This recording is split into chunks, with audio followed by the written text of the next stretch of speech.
চীনে প্রথম বিদেশ সফরে কিশোরী মেয়েকে নিয়ে হাজির হয়েছেন উত্তর কোরিয়ার সর্বোচ্চ নেতা কিম জং উন। আর এতেই জোরালো হয়েছে উত্তর কোরিয়ার পরবর্তী উত্তরসূরি নিয়ে জল্পনা কল্পনা।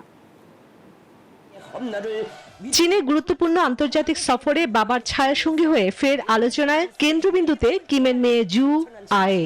এটি তার প্রথমবার দেশের বাইরে প্রকাশ্যে উপস্থিতি। সাধারণত রহস্যে ঘেরা উত্তর কোরিয়ার শাসক পরিবারের সদস্যদের নাম পরিচয় প্রকাশ্যে আসে না। তবে দক্ষিণ কোরিয়ার গোয়েন্দারা বলছেন কিমের সঙ্গে চীনে যাওয়া এই কিশোরী তার মেয়ে জু আয়ে। গুঞ্জন জোরালো হয়েছে এবং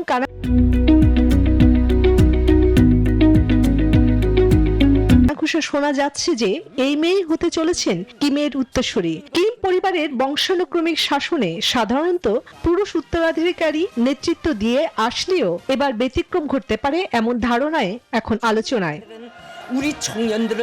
কিম জং উনের সন্তানদের সম্পর্কে কোনো তথ্য প্রকাশ করার ক্ষেত্রে উত্তর কোরিয়ার গণমাধ্যমগুলোকে কড়া হাতে নিয়ন্ত্রণ করা হয়। 2022 সালে কিম নিজে প্রথমবার মেয়ে জু আইকে বিশ্বের সামনে নিয়ে আসেন। সেই বাবার সঙ্গে আন্তঃমহাদেশীয় ক্ষেপণাস্ত্র উৎক্ষেপণ অনুষ্ঠানে উপস্থিত ছিল। চন্দ্রানী চন্দ্রা, নিউজ 24।